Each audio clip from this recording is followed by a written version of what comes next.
இலங்கை தேர்தல் வந்து வரலாற்று சிறப்பு மிக்கது தான். ஒரு சாதாரண குடும்ப பின்னணியிலிருந்து வந்த ஒருத்தர் ஜனாதிபதியாக இருக்கிறார். இடதுசாரிகள் ஆட்சிக்கு வந்து இருப்பது இந்தியாவுக்கு என்ன மாதிரியான பாதிப்பை? தமிழ்நாட்டு அரசியல் தலைமைகள், அரசியல் கட்சி தலைவர்கள், இவர்களுக்கு முன்னாடி இருக்கிற கடமை என்னன்னா, இப்போதைக்கு அந்த தமிழ் மக்களுக்கு, ஈழத் தமிழ் மக்களுக்கு அரசியல் அதிகாரத்தை பெற்றுத்தர முடியும். குறைந்தபட்சம் இந்த 13வது சட்ட திருத்தத்தை நிறைவேற்றுவதற்கு எந்த அளவுக்கு முன்முயற்சி எடுக்க முடியும்?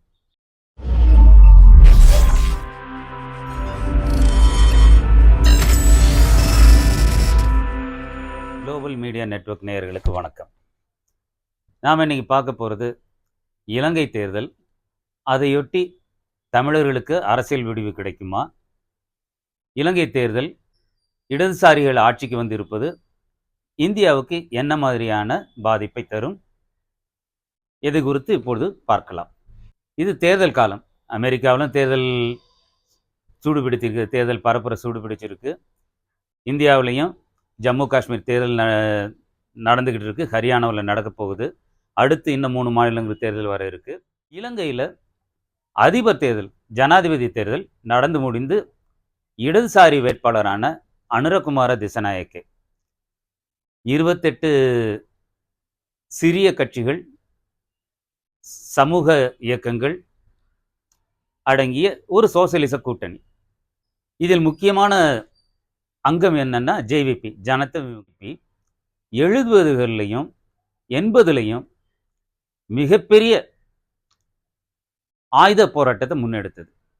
இந்த ஆயுத போராட்டத்தால் 70களிலேயே ஒரு 80,000 பேருக்கு மேலே இறந்து போனாங்க அந்த ரிப்ரெஷனில்.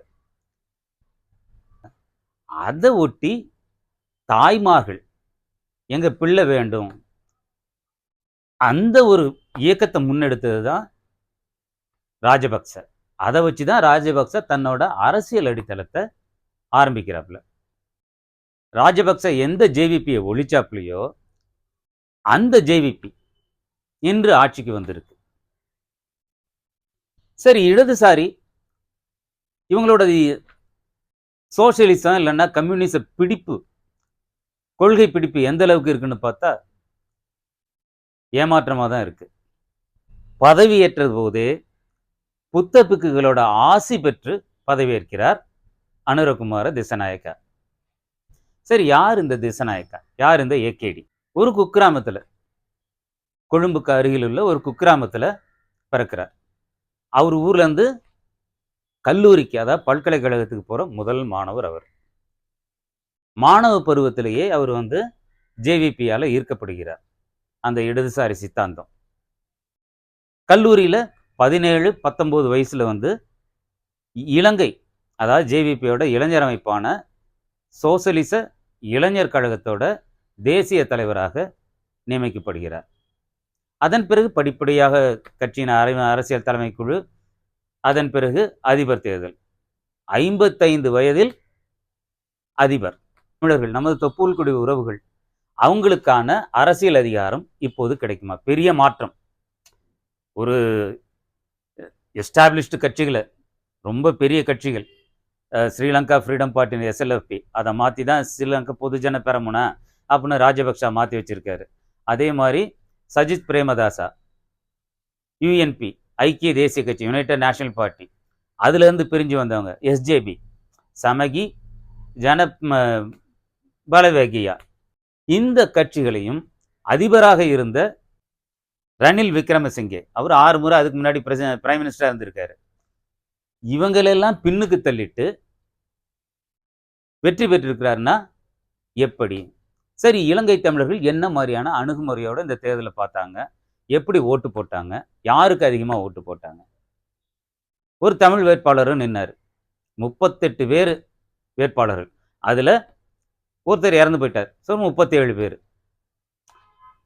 முக்கியமான வேட்பாளர்கள்னால் இவங்க தான்: அனுரா, ரணில் விக்ரமசிங்கே, சஜித் பிரேமதாச, ராஜபக்சவோட பையன் நமல் ராஜபக்ச. தமிழர்கள் அதிகம் ஓட்டு போட்டது யாருக்குன்னா சஜித் பிரேமதாசாவுக்கு. சஜித் பிரேமதாசாவோட ஒட்டுமொத்த வாக்குன்னு பார்த்தோம்னா 32 புள்ளி சம்திங், 32க்கு பக்கமா 32க்கு மேல கொஞ்சம். ஆனா தமிழர் பகுதிகளில் 41% ஓட்டை வாங்கியிருக்கிறார். அவருக்கு அடுத்தாப்புல ரணில் 24% வாங்குறாரு. அனுரா அவர் ஒரு 14% வாங்குறாரு. தமிழ் கட்சிகள் நிறுத்தின வேட்பாளர் அரியநேத்திரன் அவர் 12% வாங்குறாரு. ஏன் சஜித் பிரேமதாசாவுக்கு தமிழர்கள் அதிகம் ஓட்டு போட்டாங்க? சஜித் பிரேமதாசாவோட வாக்குறுதி தமிழர்களுக்கு என்னன்னா, ராஜீவ்காந்தி இந்திய இலங்கை ஒப்பந்தத்தை கொண்டு வந்தார் இல்லையா, அந்த ஒப்பந்தத்துப்படி அந்த 13வது இலங்கை அரசியல் அமைப்புல 13வது சட்ட திருத்தம் வடகிழக்கு மாகாணம், அதாவது இப்ப வடக்கு கிழக்குன்னு இருக்கு, வடகிழக்கு மாகாணத்தை ஒன்றாக இணைத்து அது தனி மாகாணமாகவும் அதற்கு அரசியல் என்ன அதிகாரம், கூடுதல் அதிகாரம், போலீஸ் அதிகாரம், நிலம், இந்த அதிகாரம், இதெல்லாம் கூடுதலான அதிகார பகிர்வு தந்து உருவாக்குவோம். இந்த 13வது சட்ட திருத்தம் செல்லாதுன்னு கொஞ்சம் வருஷத்துக்கு முன்னாடி இலங்கை உச்சநீதிமன்றம் செல்லாதுன்னு தீர்ப்பளித்தது. அதுவும் ஒரு டெக்னிக்கல் கிரவுண்டில். அதன் பிறகு எந்த ஆட்சியாளராக இருந்தாலும் சரி, அவங்க என்ன பண்ணாங்க, நாங்கள் பேச்சுவார்த்தை நடத்துவோம், புது அரசியல் அமைப்பை கொண்டு வருவோம், அதில் என்ன மாதிரியான அதிகார பகிர்வு. அனுராவும் அதே நெறிமுறையை தான் கையாள்கிறார். அதே இதுதான். நாம இஸ்லாமியர், சிங்களவர், தமிழர் எல்லாரும் சேர்ந்து புதிய இலங்கை கட்டமைப்போம், இலங்கை வரலாற்றை மாற்றி எழுதுவோம். சரி, தமிழர்களுக்கு அதுக்கு என்ன பங்கு? எந்த ஒரு ஜனநாயகமாக இருந்தாலும் மைனாரிட்டிஸுக்கு என்ன மாதிரியான அதிகார பகிர்வு, அதிகாரம் இருக்கு அப்படிங்கிறத பொறுத்து தான் அந்த ஜனநாயகம் நிலைக்கும். இல்லைன்னா அது பெரும்பான்மைவாத ஆட்சியாகத்தான் இருக்கும். ஏன் பெரும்பான்மைவாதம் பயத்துக்குள்ளாக்குது? நேபாள் ஒரு கம்யூனிச நாடாக மாறினது. இந்து நாடாக இருந்து அரசர் கீழே முடியாட்சி, ராஜா தான், ராஜா கீழே பேருக்கு ஒரு பாராளுமன்றம் இருந்தது. அதை தூக்கி எறிந்து மக்களாட்சியை கொண்டு வராங்க. முடியாட்சியை தூக்கி எறிஞ்சிட்டு அவங்களுக்கு மதம் சார்ந்த அரசியல்னாவே முடியாட்சி, ராஜாவோட கொடுங்கொன்மை, இதுதான் அவங்களுக்கு வருது. அதான் அவங்களுக்கு பயம். அதனாலதான் இந்தியாவில் இருக்கிற இந்துத்துவா பார்த்து அவன் பயப்படுறான், நேபாளில் இருக்கிறவன். சரி, இலங்கைக்கு வருவோம். இலங்கையில் இருக்கிற பிரச்சனை, தமிழர்களோட தனித்தன்மையை அங்கீகரிக்கணும், தமிழர்களுக்கான அதிகாரத்தை தரணும். சரி, மற்ற மாகாணங்களுக்கு நீங்க அதிகாரம் கொடுங்க, தப்பு கிடையாது, நல்லதுதான். ஆனா தமிழர்களோட தனித்தன்மையும் அடையாளத்தையும் நீங்க பாதுகாக்கணும். அது இன்னைக்கு இருக்கிற சூழல்ல ஒரு தமிழனே அங்க ஜனாதிபதியா வந்தா கூட தமிழர்களுக்கான அதிகாரம் கிடைக்குமான்னா பெரிய கேள்விக்குறிதான். அனுரா பேசுவதும் அதுதான். இந்தியாவும் இதுவரைக்கும் கண்ணும் காணாம இருந்தது, இதுவரைக்கும். இப்போ ஒரு இடதுசாரி ஆட்சி இருக்கிறதுனால இந்தியாவோட போக்கு எப்படி இருக்கும் அது பொறுத்து இருந்து தான் பார்க்கணும். ஏன்னா இந்தியாவுக்கு அண்டை நாடுகள் எதுவுமே பெரிய அளவிலான நேச நாடுகள் கிடையாது. பாகிஸ்தானோட நமக்கு பாகிஸ்தான் எதிரி நாடாக தான் நடந்துக்குது. சீனா நம்ம நாட்டோட குறிப்பிட்ட அளவிலான பகுதியில் ஆக்கிரமிப்பு செஞ்சிருக்கு. மியான்மார் நமக்கு பெரிய அளவிலான நட்பு நாடு கிடையாது. பங்களாதேஷ் இன்னைக்கு அங்கே இஸ்லாமிய பொலிட்டிக்கல் இஸ்லாம் பெரிய அளவில் ஆன்டி இந்தியா கேம்பெயினை தூக்கி நிறுத்துது. சின்ன குட்டி தீவுகளான நாடு மாலத்தீவு, அது நம்மளை எதிர்த்து நிற்குது. இப்ப இலங்கை அந்த இதுல சேருமா? என்னதான் நம்ம பொருளாதார வீழ்ச்சி அடைந்த இலங்கை மீண்டு வருவதற்கு பெரிய அளவில் துணை புரிந்தாலும் இன்னும் அவங்களுக்கு நம்ம தேவை இருக்கு. ஏன்னா ஐஎம்எஃப்ல சீனா மெம்பர் கிடையாது. IMF, international monetary fund, India இருக்கு.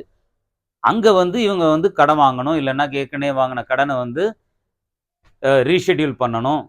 இதெல்லாம் வேணும்னாக்க இந்தியாவோட தயவு இலங்கைக்கு கண்டிப்பா தேவை. இந்தியாவோட தயவும் தேவை, மேற்குள்ள நாடுகளோட தயவும் தேவை. இலங்கை தேர்தல் வரலாற்று சிறப்பு மிக்கது தான்.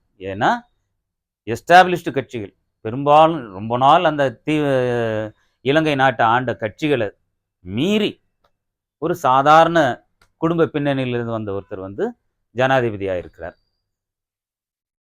அந்த கட்சி சோசியலிச கொள்கையில சொல்றதுனால இப்ப இருக்கிற கடுமையான அந்த சிக்கன நடவடிக்கைகள் இருக்கு இல்லையா, அந்த நடவடிக்கைலாம் கொஞ்சம் தளர்த்தப்படும்.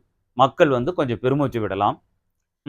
அரசியல் ரீதியாக என்ன மாதிரியான மாற்றம் வரும்? என்ன சிங்கள குடியேற்றம் என்கிறது திட்டமிட்டு நடத்தப்படுகிறது. தமிழர் பகுதிகளில் கோயில்கள் வந்து கொஞ்சம் கொஞ்சமா அப்புறப்படுத்தப்படுகிறது. சிங்கள குடியேற்றத்தால அங்க இருக்கிற டெமோகிராஃபி விரைவில் மாறும். ஸோ தமிழர்கள் வந்து அங்க மைனாரிட்டி ஆகிறதுக்கான வாய்ப்பும் இருக்கு. இலங்கை யார் பக்கம் நிற்கும்?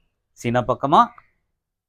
ஆனால் இதே அனுராவை வந்து ஏற்கனவே இந்தியாவுக்கு வரவழைத்து பேச்சுவார்த்தையெல்லாம் நடத்தியிருக்காங்க. ஸோ அதனால ஒரு டயலாக் இருக்கு. ஸோ இந்த புதிய அதிபர் வந்த பிற்பாடு தமிழ் மக்களுக்கான எதிர்பார்ப்புகள் என்ன? முக்கியமான எதிர்பார்ப்புகள். இப்போ பொருளாதாரங்கிறது வந்து இலங்கை தீவு முழுக்க இருக்கிறது, நாடு முழுக்க இருக்கிறது.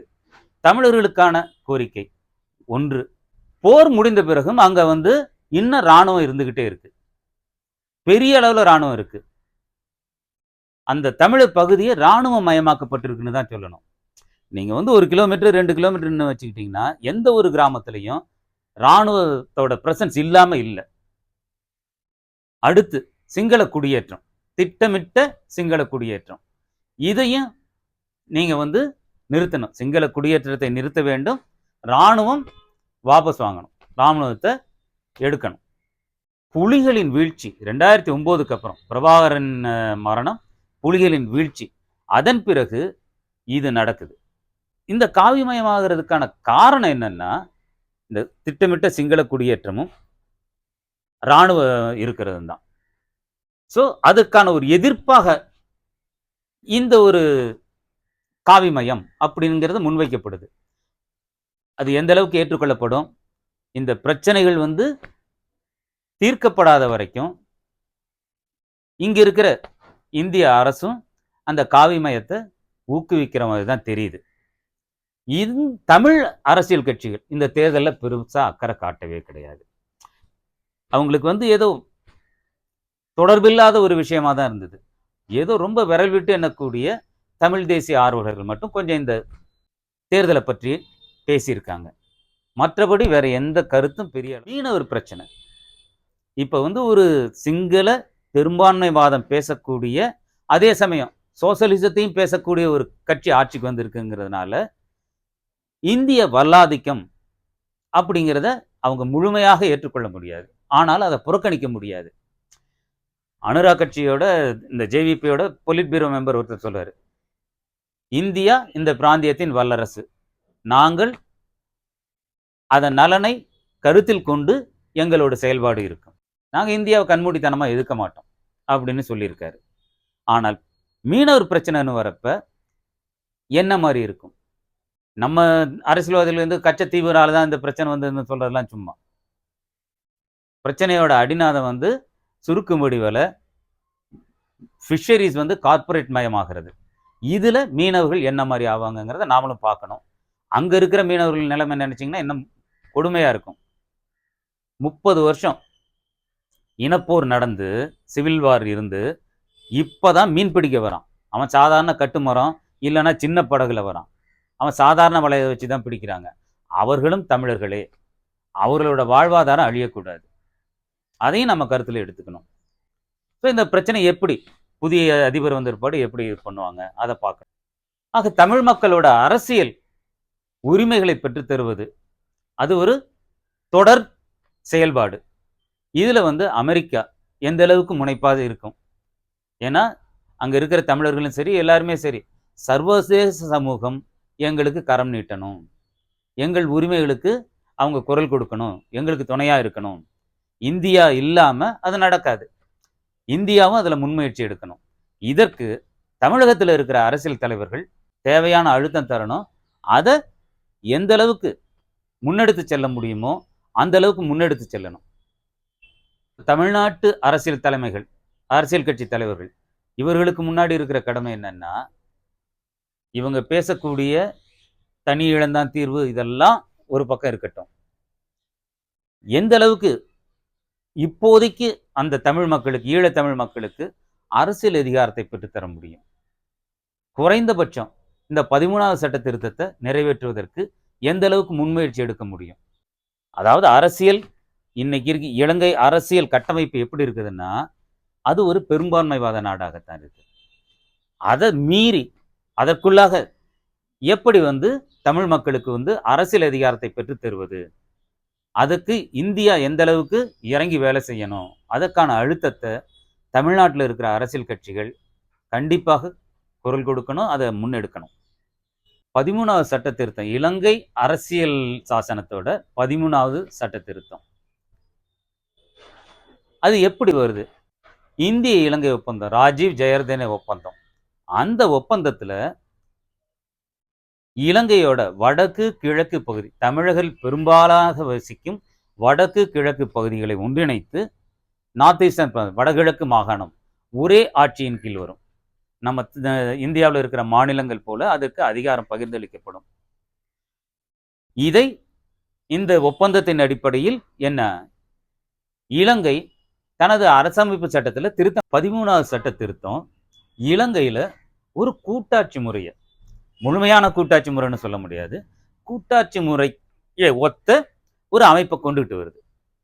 அந்த 13வது சட்ட திருத்தம் இந்திய இலங்கை ஒப்பந்தம், ராஜீவ்காந்தி ஜெயவர்தனே ஒப்பந்தத்தின் மூலமாக அது வருது. அந்த ஒப்பந்தத்தின் அடிப்படையில் இலங்கை அரசியல் சாசனத்தில் திருத்தம், அதுதான் 13வது சட்ட திருத்தம்.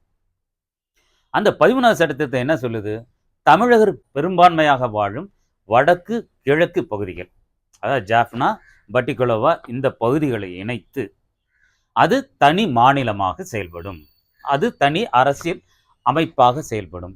என்ன, நம்ம கிட்ட ஸ்டேட்ஸ் இருக்கு இல்லையா, மாநில அரசுகள், இந்தியாவில் பல்வேறு மாநிலங்கள் இருக்கு, அது போல அது ஒரு மாநிலமாக செயல்படும். ப்ரொவின்ஷியல் கவுன்சில் அங்கே சொல்லுவாங்க. அங்கே மற்ற ப்ராவின்சஸும் இருக்கு. ஆனா இந்த வடக்கு கிழக்கு ரெண்டையும் இணைத்து அது தமிழகர் தாயமாக, அதுதான் புலிகளும் சொன்னாங்க. அவங்க கேட்டதும் தந்தை செல்வா காலத்திலிருந்து கேட்டது என்ன, இது தமிழர் தாயகமாக அறிவிக்கப்பட வேண்டும். ஸோ அதுக்கான ஒரு முன்னெடுப்பாக, முக்கியமான முன்னெடுப்பாக நம்ம பார்க்கணும்.